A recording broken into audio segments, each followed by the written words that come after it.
Peneliti drone Emprit menemukan indikasi adanya sikap menahan diri para capres saat debat pamungkas Minggu malam. Sementara dari jejak pendapat Litbang Kompas, publik umumnya memberikan skor rata-rata 7 untuk ketiga capres.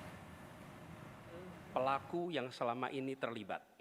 Debat pamungkas antar calon presiden usai sudah.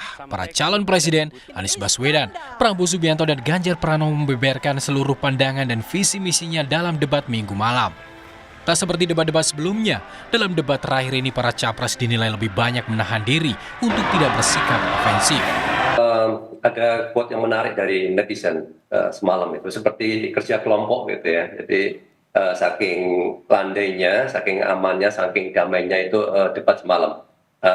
Tapi kalau kita lihat ya, dari sentimen, kita lihat cukup besar sentimen negatif kepada Pak Prabowo, ya. Kemudian sentimen yang positif kepada Anies Baswedan dan Ganjar Pranowo cukup besar. Nah, kenapa seperti itu? Karena kita lihat cukup banyak isu-isu yang diangkat dengan cara yang cukup hati-hati juga. Ya. Mereka belajar, saya kira itu dari pengalaman sebelumnya.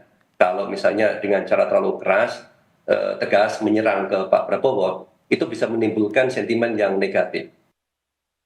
Drone Emprit mencatat volume percakapan di akun media sosial Twitter selama pelaksanaan debat terakhir Pilpres 2024.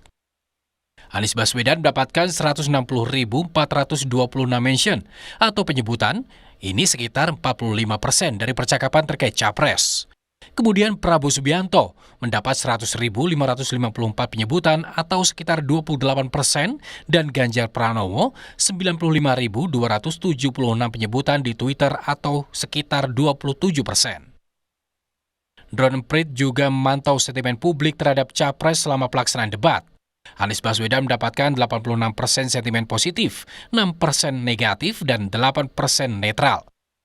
Sementara itu, capres nomor urut 2 Prabowo Subianto mendapatkan 43% sentimen positif, 48% sentimen negatif, dan netral 9%.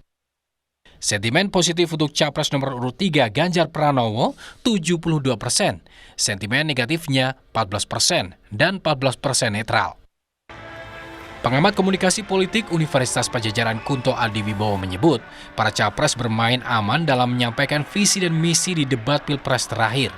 Menurutnya ini karena tim kampanye telah menganalisis bahwa bersikap ofensif atau mengeluarkan banyak gimmick dalam debat justru merugikan. Sementara itu, Litbang Kompas juga menggelar jajak pendapat soal performa para capres selama pelaksanaan debat Minggu malam. Responden menilai rata-rata 7,5 untuk kemampuan Anies menjawab pertanyaan dan 7,4 untuk penguasaan masalah.